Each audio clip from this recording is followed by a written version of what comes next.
Lisa Leister. She's my manager. She's fixing the video there. And tonight we're having a Alaska night. I can see a lot of people are interested to go to Alaska, so hopefully you'll be planning it for next year. I think we're almost too late to plan it for this year. Everything is booked. I have with me tonight Judy with Princess Cruise Line. She's been with them, I think, what, 33 years, and she's been to Alaska maybe over 25 times, so she can tell you all about Alaska. We are a small agency in Satterton. We're on Broad Street. We've been in business for 30 years, and we do a lot of groups. So we have a group to Alaska for next year, and we have groups to Cuba for next year, Sicily for this year. So if you're interested, give us a call at the office. So let's welcome Judy. Thank you.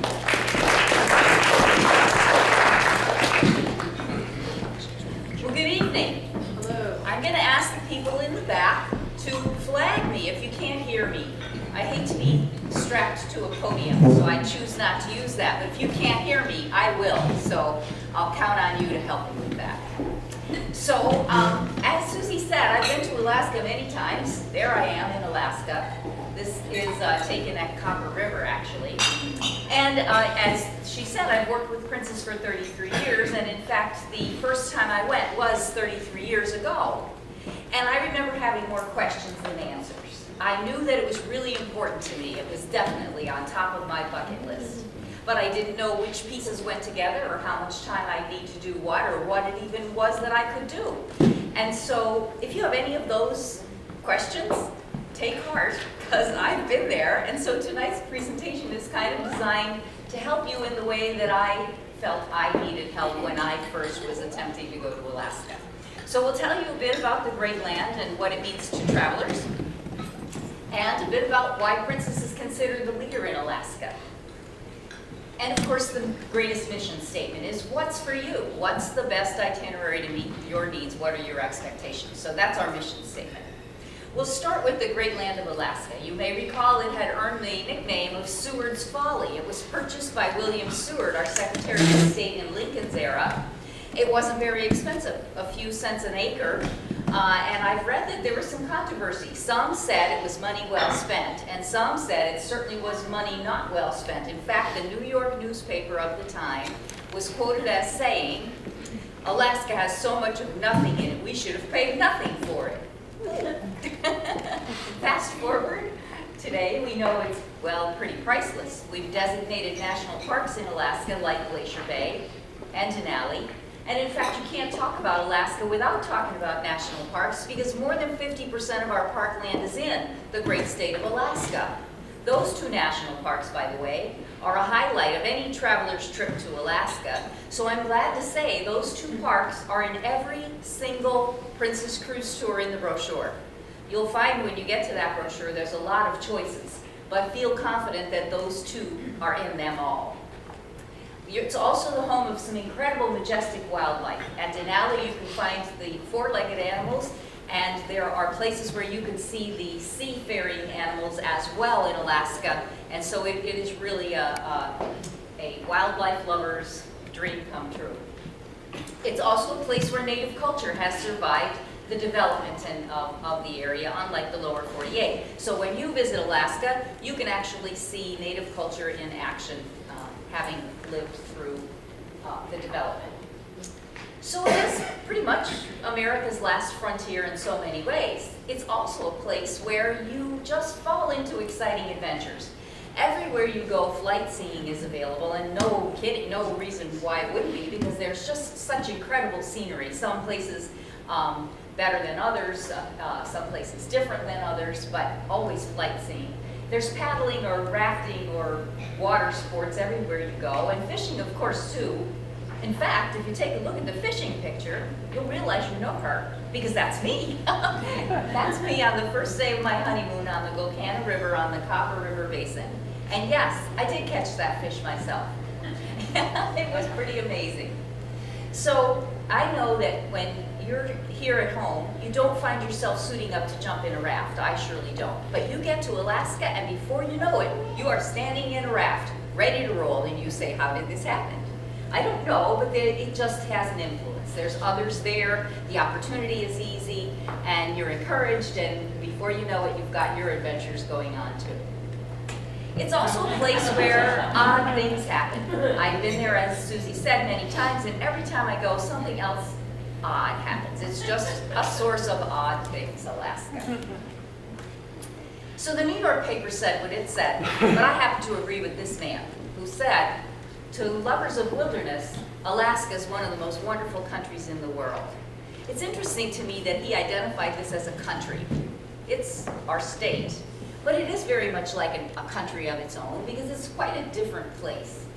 John Muir, if you're not familiar with who he was a Scottish naturalist who is sometimes credited as being the unofficial father of our national park system. He's the man who influenced President Roosevelt, and that influence resulted in our first national park, which was Yosemite in California. So that was a good thing. And by the way, John Muir was passionate about Alaska.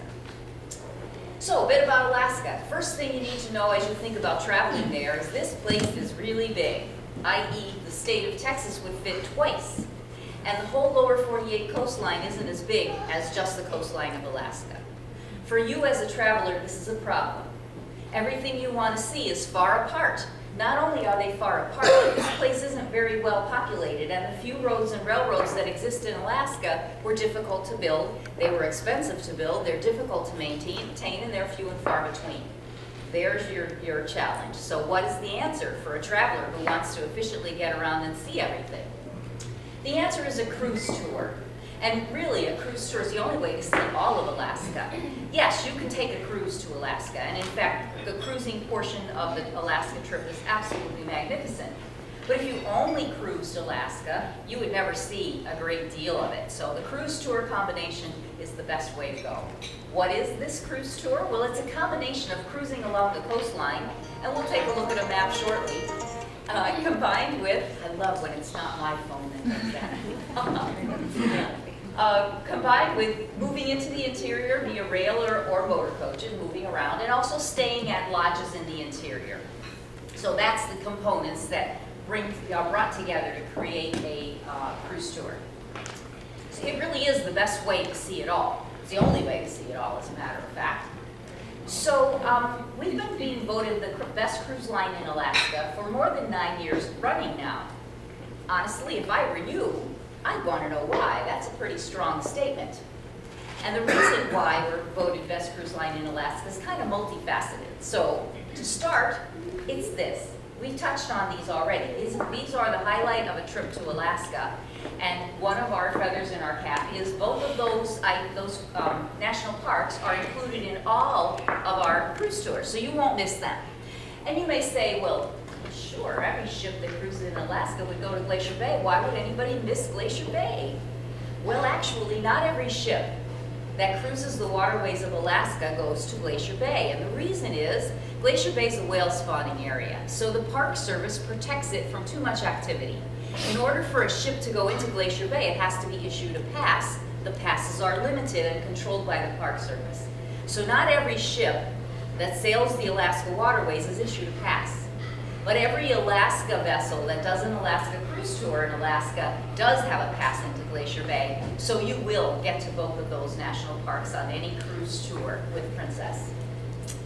The other element that puts us up on the Richter scale, so to speak, is our lodges. These two are the two, I guess, cornerstones of our programs. The Denali Lodge on the left with the red roof and the McKinley Lodge with the green on the right. The Denali Lodge was built 33 years ago. I saw it being started when I first went. It's, of course, expanded and refurbed and all of that. But that was the first lodge that Princess jumped into. So they scoped out the land and bought it, designed the lodge. We built it, own it, operate it, as goes for the McKinley Lodge and the next two that I'll show you. So all told, wilderness lodges, Princess has 4. No other company has that kind of arrangement in Alaska. So when you go to Alaska with us, you're on our ships and you're at our lodges, and these lodges are located right where you want to be. These, as I said, are the 2 largest. Then we have 2 smaller ones, Kenai and Copper River. And we're going to talk about these lodges individually so you get a sense of what's there and what they're all about. But I call these 2 the boutique lodges because unlike the first 2 that are really big, these are really small. And they're off the beaten path without a doubt, so they offer yet some more exciting thing to see. And then the last component, but also important, is the Princess Rail. We call it the Direct to the Wilderness Rail. So we took a look some years ago at the geography of all of this, and we said, you know, we need to be as close to Denali as possible. And so the best port and place to put our ship to get close to Denali would be Whittier, but at the time there was no pier.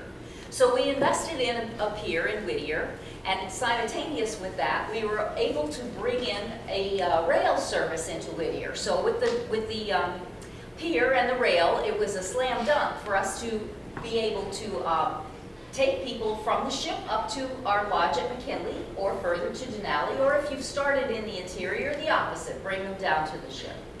So by that investment and that rail service, Princess is able to offer some shorter itineraries to Alaska that are still, they really still pack a punch.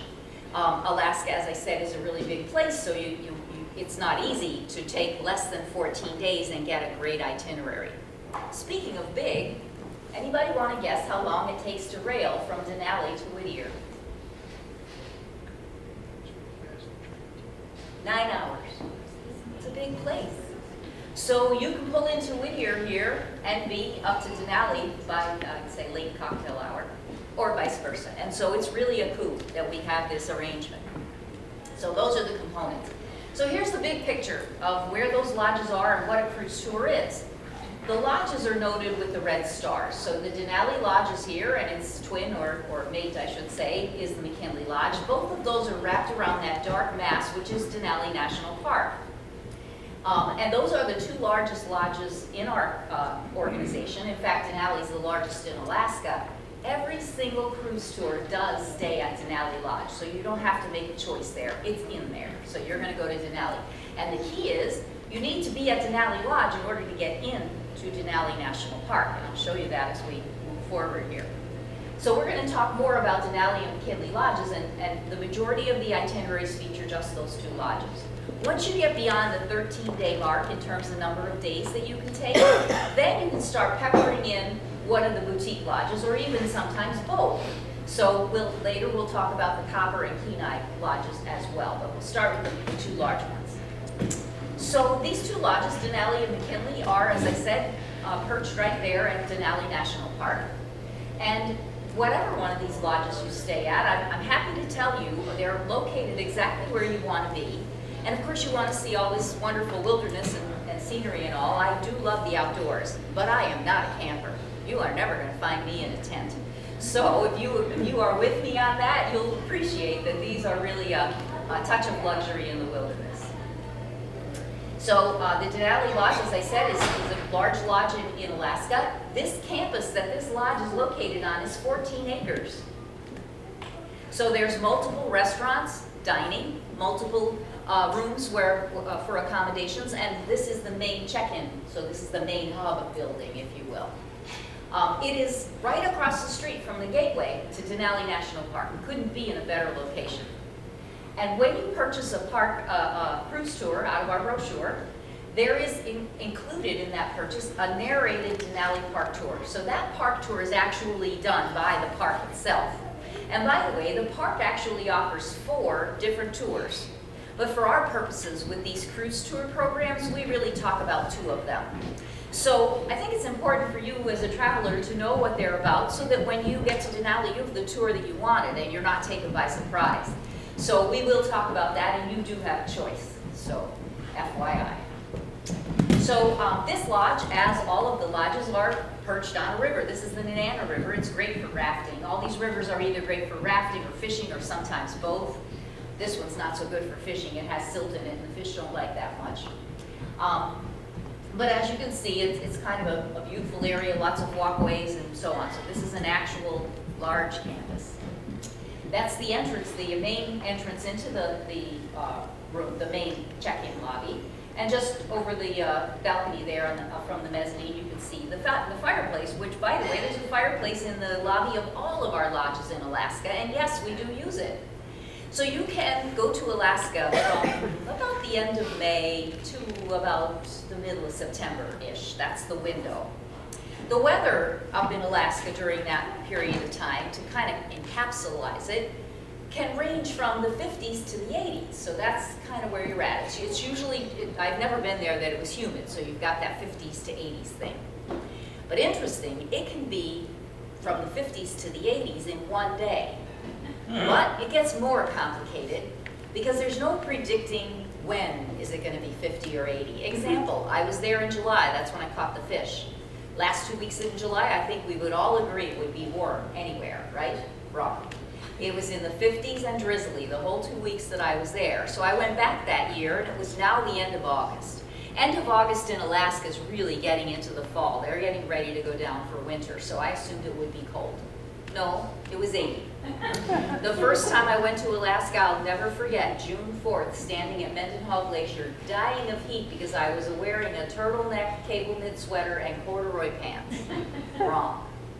So you see, you can't predict this weather. So when you go to Alaska, you want to pack with multiple use clothing. You want to be ready with the lightweight wool socks, the sleeveless things, the little bit of a turtleneck, the layers, and so it's all about layers and function because you'll never figure this out. And a backpack to put the stuff you've been wearing that you want to take off in is always handy. So Alaska has very fickle weather. They do a lot of outdoor dining in Alaska. It's a lot like San Francisco weather. I call it sweater weather. So on all of our campuses in the interior, because now we're talking about these lodges in the interior, there are restaurants to choose from. This happens to be the main restaurant on the Denali campus, which brings us to the conversation, well, what do we do about meals on the land tour? How many people here have taken a cruise, any cruise, anywhere? So, okay, it's the majority of you. So you know when you get on a ship, the meals on a ship are included in your cruise fare. And today, many ships have optional dining experiences that you can indulge in if you want to as well. But basically, they've always been included. The meals have been included in cruises, and they still are. That's just the way cruising is. But what about when you go into the interior on these land programs? Well, given that they have always been included, but this is a little different, we decided we would do both. So you have a choice when you go into our brochure to select a tour that we label these tours connoisseur, and you can know if it's labeled connoisseur, and by the way, all the connoisseur itineraries are on just one page in that brochure. So and once you identify that, gee, that's the way I like to do it, you can just go straight to that list of connoisseur and take a look at what's there. But the connoisseur programs, they already include the meals. So you'll get vouchers, and when you go into these properties, you just take your voucher and you order whatever you like. Alaska king crab legs, salmon, halibut, whatever, and so the meals are already in there. The connoisseur programs also include a princess escort on the land portion. So when you arrive in the interior of Alaska, your princess escort will greet you and be with you every day. So that person will go with you from place to place. Great source of information, great source of assistance, etc. So the connoisseur program includes the meals and an escort on the land portion. It also includes the longer park tour into Denali, and I realize you don't know what that is right now, but as I mentioned, there are four, and we choose between two. The other one we call the shorter park tour, and we'll break that down for you. But that is what the connoisseur is all about. Obviously, that's the connoisseur, or that's the Cadillac choice, and if you like to go traveling and everything's taken care of, this is where you want to be. The hosted program, then there's lots of itineraries that are done that way. The meals are not included, so now you can go into these restaurants on the properties and make your choices and do whatever you'd like. You can get a burger at the bar, or you can go to the other dining room and have Alaska king crab legs. Whatever you'd like to do, there are choices. It is not escorted on land. Instead, it's hosted. So for example, you'll arrive at the first lodge, and the person manager will come out and say, hi, I'm Judy, welcome to Denali Princess Lodge, and here's what's going on here, and here's your packets of information, and here's what to expect. And when you leave, we'll say adios, then you'll move on to the next place, and then that person will say, hi, I'm Jane, welcome to the train, or wherever it is you have gone. So you'll move through the system, and the hosts will help you out when you get where you are going. So you're not entirely floating around Alaska on your own, but you don't really have that one person that's with you all the time. So that's how the hosted program works. And it includes the shorter park tour. But again, know that you'll know what these park tours are about. And regardless of what you select here, you have a choice. Even though the tour you purchase may be the hosted tour, and it may include that shorter park tour, the travel agents know they can call Princess and ask, do you have the longer park tour available? If you do, I want to put it in here, confirm it, and make sure that they have it. Because if you take the short tour up to Denali and you think, well, I'll just flip it and do the longer tour, you won't. It won't be available. So this is something you want to take care of here and now with the help of your agent. So those are the two buckets that we build these tours in. So this, obviously, is Denali, the centerpiece of Denali National Park, a highlight of your trip to Alaska. So the park's footprint is a good example here, is over 6 million acres of untouched wilderness. And there is only one road into that park. Pretty amazing. And this map shows you where the Denali Princess Lodge is located, right across the street from the entrance.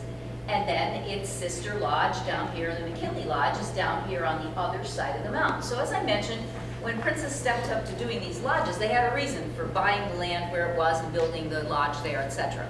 Well, the reason for building it here was pretty clear. It's right across from the park.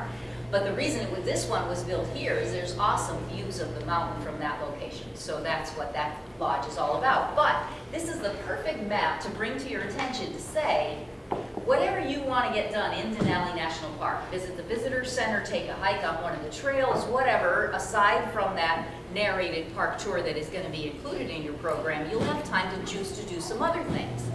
You need to remember to choose to do those things while you're staying at that lodge, because when you get down to McKinley Lodge, you are not going back into Denali National Park.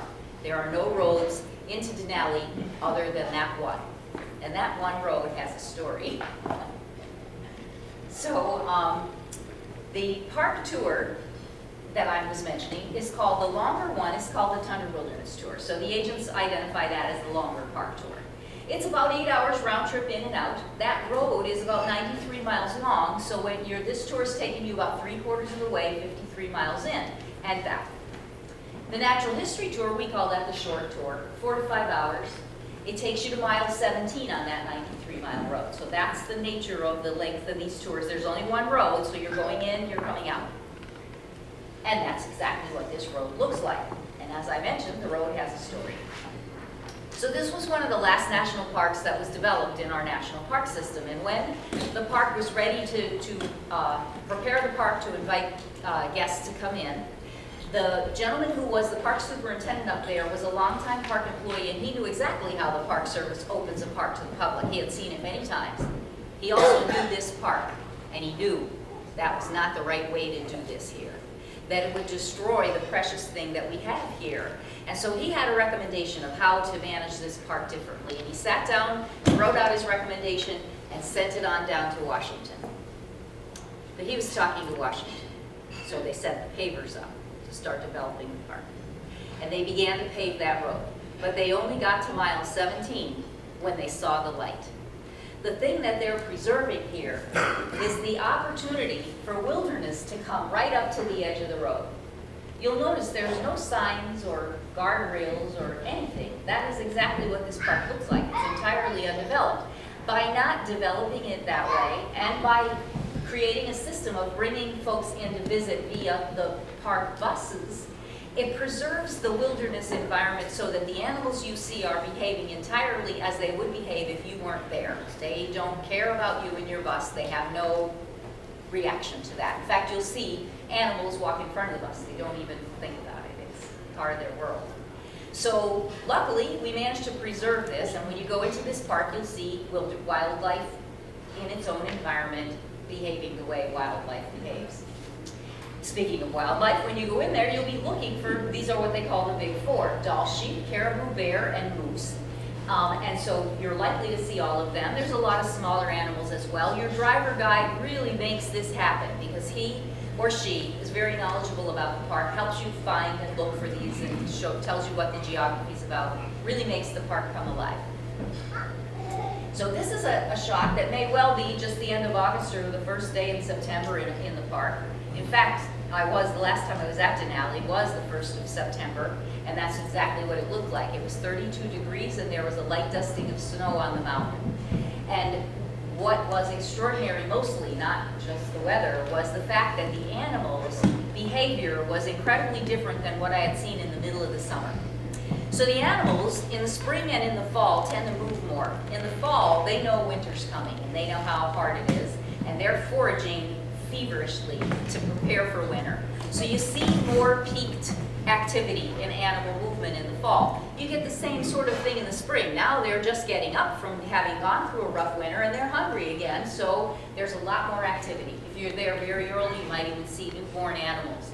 So the spring and the fall has a little bit different flavor of animal movement than the main part. Again, you will see animals regardless of when you go. It just is a little different spring and fall. The other thing that's seasonal about the Alaska destination is the pricing.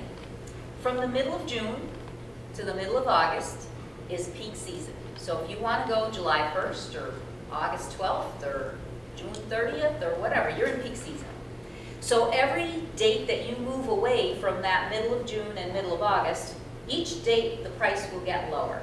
So in fact, when you get to the brochure part, I think they might mention a lead price on all of the tours there. Do remember, that's either the very first departure or the very last departure. If you look at the small print, it'll tell you this is based on September 9th, whatever ship, etc. And you will see significant price differences as you keep ratcheting away from the peak season. So peak season is certainly not about the weather. We've already established that, right? So travel agents have told me that window is when people travel most in the summertime. And so that kind of has established what peak season is in Alaska, not to be mistaken for the best time to go for the weather. So that's the seasonality in Alaska. So the McKinley Lodge is the other one you saw on the other side of the schematic. And as I mentioned, the reason for building it right there is this. From that deck, you can see incredible views of the mountain, providing it's showing. It's so high that it creates its own weather, and it isn't always visible. But when it is, it's awesome. So that's what folks do at the McKinley Lodge. Now, I don't know about you, but that wouldn't take me very long. And then I'd be like, okay, so what do I do now? And so know that every lodge has its own tour desk. So you can, at Denali Lodge, McKinley Lodge, Copper, wherever you are, there's a tour desk, and there are optional tours that you can jump into. That's what I was doing when I caught the fish, an optional tour out of the Copper River Lodge. So some of the things you might do, from our Kenai Lodge, you can visit the Kenai Fjords where you can do whale watching. You can do fishing from any of these lodges. River rafting, any of the lodges. Flight seeing is often available at all these lodges. And lots of more calm things as well. I just wrote all the exciting things, you know. So the pictures down here are interesting. This picture is my husband and I on the raft on the Gocana River the day I caught the fish. So that is the shore excursion that we took on the Gocana River. This picture shows a gal who is part of the Husky Homestead Tour. So from the Denali Lodge, if you want to see a dog mushing team and someone who raises these dogs and has run the Iditarod, you can take that optional tour and they take you up to his homestead. He's a great presenter, he's got a great kennel, there's his puppies, so people tend to really like that one, and you can do that optional tour out of Denali Lodge. This picture is really something special. You see, it's my picture. I always carry a camera, but I always forget to take pictures, so that's the first problem. And when I do, they're really not very good pictures. So then I captured that. I still look at it and go, I can't believe I did that. So that is actually this. That was taken in Kenai Fjords National Park. When we were there, we were privy to seeing whales do what they call collective feeding. Whales are intelligent animals, so they can work as a team. So one of them creates a bubble screen, and they know this is going to make the fish stand still. The fish don't know what to do about it, so they just hang. The other whales know this. They get under the bubble screen and open their mouths to go up through the screen to eat the fish. This is what 3 or 4 whales with their mouths open jumping out of water look like. It was something I had never seen before. It was quite amazing. Even the skipper of the boat was flabbergasted because we saw so much of it. So my last trip to Kenai Fjords National Park was just totally inspirational, and that was a photo that I got there. We'll talk more about that. So this is the McKinley Lodge Great Room. Again, luxury in the wilderness, always the fireplace. And there's the casual venue dining on that particular lodge campus. So you've got choices wherever you go. So now we step back and look at the big picture. So while we're looking at this big picture, I jumped right in to talk about these lodges. But let me also explain how a tour operates. So all cruise tours include a cruise leg. And that cruise is between Vancouver and Whittier. And stops in the 3 ports of Skagway, Juneau, and Ketchikan. And of course, we've established always Glacier Bay.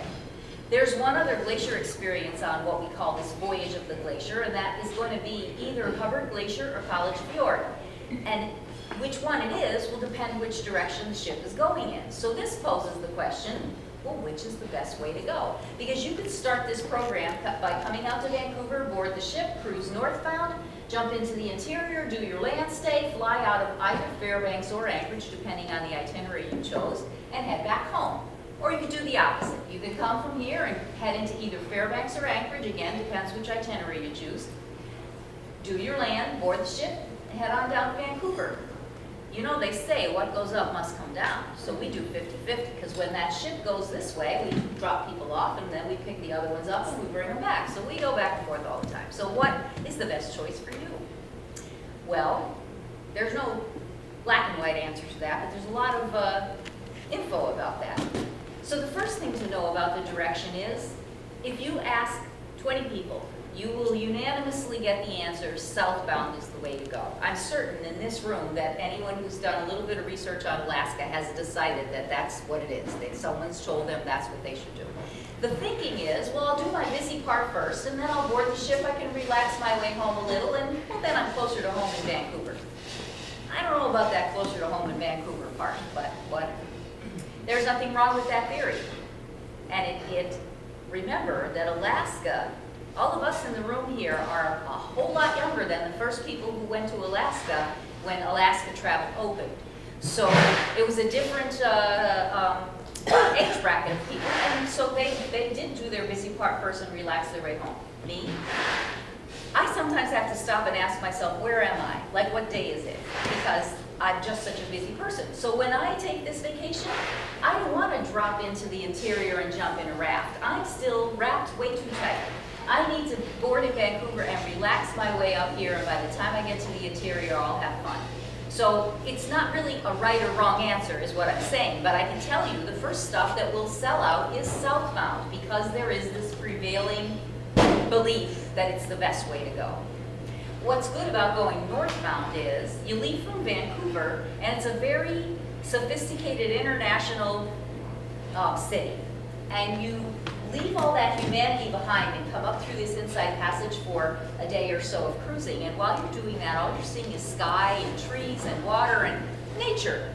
And so you get this sense of leaving humanity behind and kind of clearing the soul to get ready to visit Alaska. And then you visit your first port of call, Ketchikan, and you see totem poles and things you've never seen, and it's kind of wow. And then you go to your next port and it's more wow, and your next and it's more wow, because Alaska is kind of a build-up kind of thing, and going northbound lends to it.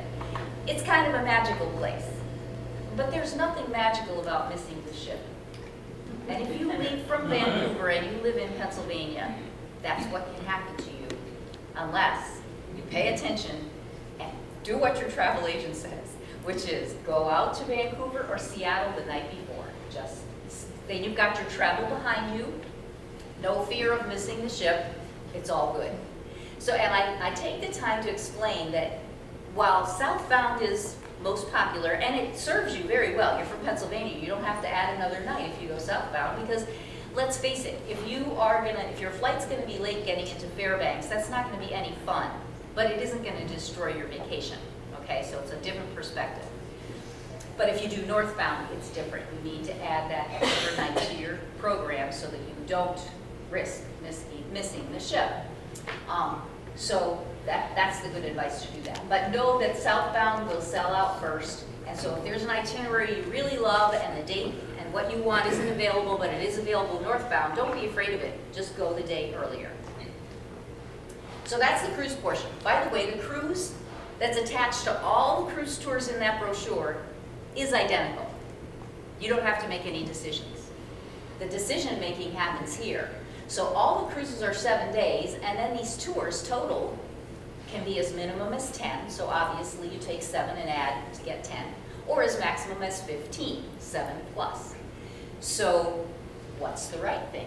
Well, 10 days, I call that the Harry Carey tour. This is way too big to try to cover the kind of ground you need to cover in just 3 days. So I kind of shy away from that. But I also realize many people like me are still working, and you don't have 14 or 15 days perhaps. So then what? As a matter of fact, Lisa chose my favorite itinerary that is shorter than 14 days to sort of feature. She had made a flyer, and you're holding it. It's Tour D, and that tour is just 11 days. Now what I would do with that tour is make it 12 by adding another night in Anchorage, and I'll tell you why when we get talking about the Kenai Lodge. But you're still only at 12 days. So that Tour D is a perfect shorter itinerary. But honestly, if you say, well, you know, what's the best way to do Alaska? Hands down, 14, 15 days is the way to do this right and really cover all the ground. But you don't have to do that because Princess has some great itineraries that are a little shorter. So you're going to use either Fairbanks or Anchorage for your air gateway when you're coming into the land. It's not like you say, well, which is a better city? Should I do Fairbanks or Anchorage? It's more like, how much time do you have to do this? And if you tell me less than 13 days, you're probably going to be using Anchorage. The tours are just set up that way. The shorter ones tend to use Anchorage for airlift, and the longer ones manage to get in Fairbanks where you can cover a little more geography. So that's really how that decision falls in. So as I said, tours up to 13 days are wrapped around these two lodges. But once you move to 13 or 14 days, you will always have Denali in there, but now you might pepper in one or both of these other boutique lodges. So let's take a look at that. So this is the Copper River Lodge. Wait a second. Ooh, not that far. And that dark mass that it is near is Wrangell St. Elias National Park. That's our nation's largest national park, and it's a national park so that it preserves 16 of the highest peaks in North America. Needless to say, that's an awesome place to do some sightseeing because these are young mountains and they're pretty jagged peaks. But there's no system like park system to go into that park. If you're going to visit in that park, it's going to be by purchasing a tour operator has created. So they don't really even have any development in that park. So this lodge is located right there, and the beauty of taking a tour that includes that lodge is you're going to cover a lot of geography that you wouldn't otherwise cover. Because the tour is going to take you from Anchorage to Copper. That's probably a 6-hour ride. It's on a pretty undeveloped area of Alaska, and stay there 2 nights. And when you leave, you're going to head for either Denali or Fairbanks, depends on which tour. But again, you're on the Denali Highway. You're really seeing some untouched Alaska. So if you have the time and you want to see every bit you can see, it's a good idea to scoop in Copper if you can. So there it is. It kind of looks like the Kennecott Copper Mine. It was designed after it. Great place for fishing. There is the Kennecott Copper Mine. In fact, this is an interesting story of this mine, which we don't have time to go into. But if you're interested in Alaska history, Google the Kennecott Copper Mine, and you'll find out some very interesting stuff. But you can go visit this as an optional tour. And this is where I caught my salmon, the Copper River area. So one more look at my salmon, and of course I had to introduce you here to Josh, the little young man that took us on this trip.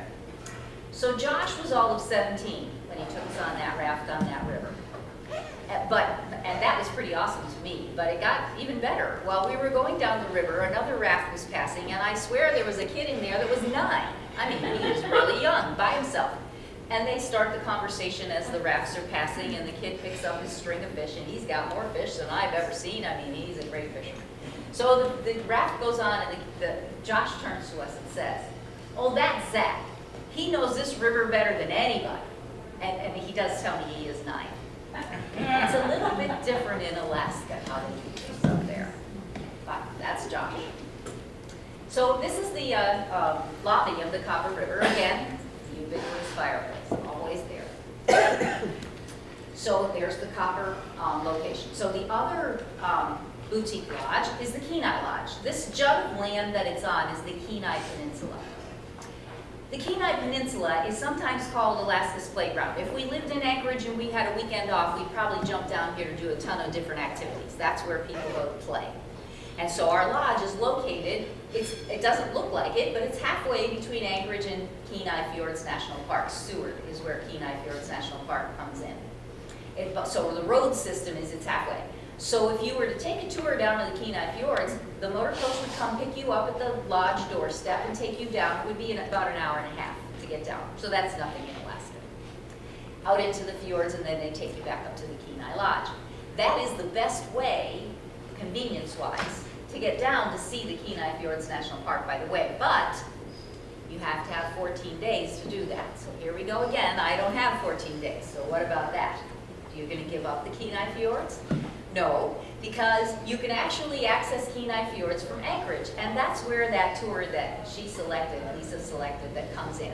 She selected that 11-day tour, it begins in Anchorage, she's going southbound. Begins in Anchorage. If you add one more night in Anchorage, you have the ability to go down, spend the whole day, and go down to Whittier and out into this park and back up. So you leave Anchorage at 8 in the morning, you get back to Anchorage at 8 at night. Clearly you have to be waking up and sleeping in Anchorage because it's a full day. So that's why you'd add, but you still only have 12 days, so that you can do it. Do you know how amazing it is to be able to get to 3 national parks in 12 days? It can't be done on most cruise tour programs with other suppliers, but because of what Princess has set up, you can do this. So it is definitely a good choice, Lisa, right? I would have done the very same one. So Kenai, this is perched up on a bluff over the Kenai River, a great fishing river. This lodge is a little more lodgy, a little more rustic. People love this lodge, it's very cozy. Every room has its own little wood-burning stove, little patio. It's just a little more Alaska, I guess I'd say. It's on the Kenai Peninsula, Alaska's playground. You can access Kenai Fjords National Park. You can fish the upper Kenai River. That's what my husband and I are preparing to do. The tour operator brought his drift boat into the lodge to pick us up, and off we went, and that day we fished the upper Kenai River. It was great fun. I didn't catch any fish that day, but it was a good trip. So the Kenai Fjords National Park. As Susie said, I've been doing this for 33 years, but I hadn't been to this park until just 6 years ago. You do the math. How many years did I go without having to get to that park? So when I came off this boat, I said, oh my God, all these years, I've been talking to people just like I'm doing tonight with you, and I never mentioned this park. Shame on me. Because if you came in here and you said, well, I'm going to do this once and I want to do it right. I really want to get as much as I can in here and I want to see all the highlights. Then I have to say to you, well, then you have to get the Kenai Fjords National Park in there. And here's the rub. It doesn't fall into your lap, just like it didn't fall into mine for all those years. Because not every itinerary are you able to access it. You have to be paying attention. You have to want to do it. That's why I'm telling you about it, so that when you make your choice, you can choose. Do you want to take a tour itinerary that's going to be able to access this or not? So here's what it's about. You enter this park, it's a water park, and you enter on a boat through Seward. You come out into Resurrection Bay, and if that's all you do, I'd say that is fabulous. But it gets better, because this is where you see all the marine wildlife you can manage to see in Alaska, all of it. We no sooner got out there than the dolphins began to follow us. So I'll show you the wildlife, but the rest of this trip goes, it heads around the corner, here's one of these lines, and it goes in to visit a glacier. So you'll visit a glacier on a small boat up close and personal. You're going to visit a glacier on the ship when you're in Glacier Bay, so you'll have that experience, but it's different. It's a big ship and you're far away. This is a small boat and you're right there at that glacier. So you got the glaciers, you got the Resurrection Bay beauty, and you got this wildlife that just doesn't stop. The dolphins were there on and off all day. And then the sea otters arrived. Not one, but a bunch of them. Entertaining us, they're just so cute. And then seals, of course. They're so sweet too. And puffins. This is one of the few places in the world where you'll see puffins in mass. This was a wildlife extravaganza. And of course whales. This is where I saw the collective feeding. So if you don't go to the Kenai Fjords National Park, you will be able to see whales in many, many places in Alaska. Specifically in Juneau, there's a shore excursion that guarantees you'll see whales, and I've taken it just to be sure that it does see whales, and it does. They really know where they're at. So you'll get to see whales regardless. The whales are in Alaska from May until September when we are there. They call Alaska the whale's kitchen because they're feeding. Then they go to Hawaii, and they call that their bedroom. They do that in the winter, so they just go back and forth. And just a look at Resurrection Bay. So, all of these tours are going to get you to Denali and McKinley, or Denali and Glacier Bay. You don't have to think about it. But if you want to go to Kenai, you need to sit down with these ladies that make sure you're aiming at it. So the itinerary that Lisa picked to sort of focus on, because there's a lot of choices. So she picked something and said, here's what I think. And she picked that DB4. It's a May departure, which is great. It's the end of May, so it's a shoulder season, so it's got a price advantage, plus it's that awakening time in Alaska. And on that itinerary, you can add an extra day and get to the Kenai. I followed Lisa's footsteps there and picked out another itinerary. It's Tour M, and I'll show you where it is in the book, but it includes a stay in the Kenai Lodge. From that lodge, you can purchase that tour as an option, and the bus will pick you up right at the doorstep of the lodge, drive you down to Seward, into the park, and back. So that includes a stay at the Kenai Lodge. The date I picked was very close to hers. I picked June 6th. So those are the two dates that we picked. It doesn't mean that's what you have to pick. It's just that I find that it's good to start somewhere. So we did. And by joining Travel House and having them help you decide what to do, know that they have things in their back pocket. For example, they have a reduced deposit to offer you. They also can access onboard credits on some of these dates. They are, although they are, I liked the way that Susie introduced her business. She said, we're a small agency, and they are, but they carry a big stick.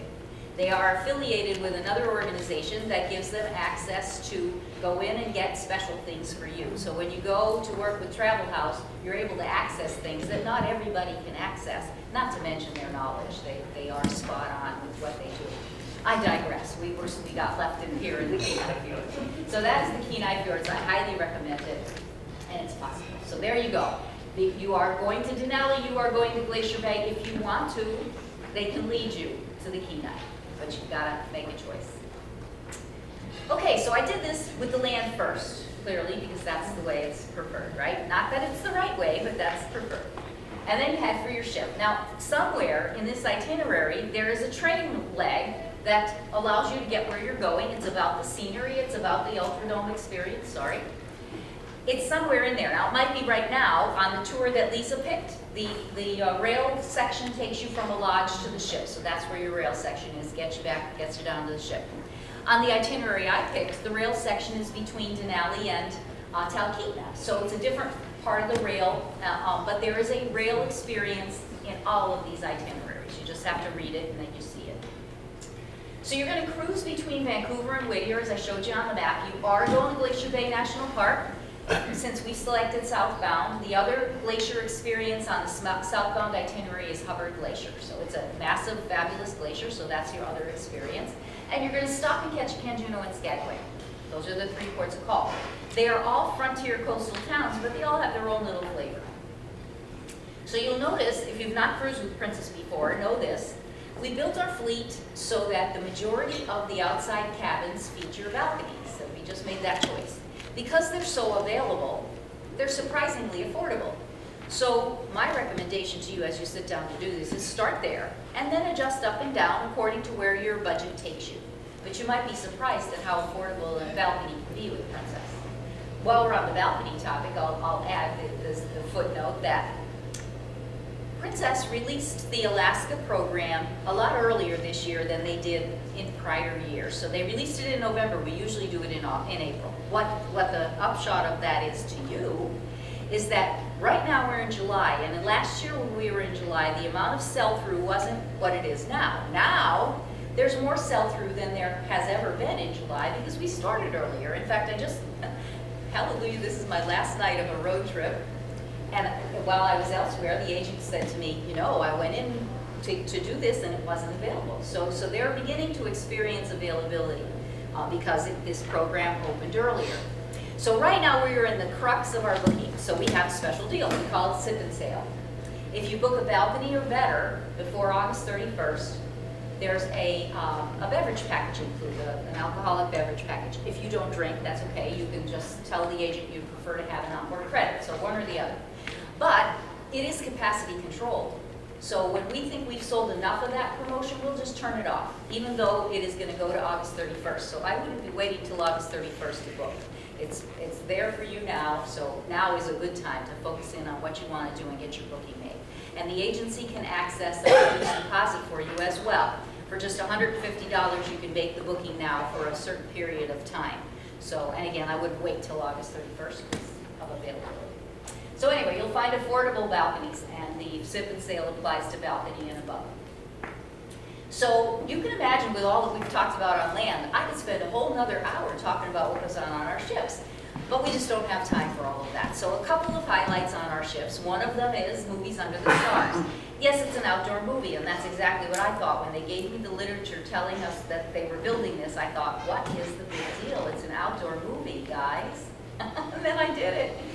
This screen is a huge, high-res LED screen like they have at Times Square, and it's surrounded by these speakers that provide incredible surround sound. And you're sitting in padded chairs on various levels with a blanket and popcorn, and the ship is rocking and the breezes are blowing, and before you know it, you're transported into this movie. It's just an incredible experience and very popular on our ships. Of course, we have a spa and a casino as well. The spa has all that you would expect of a spa.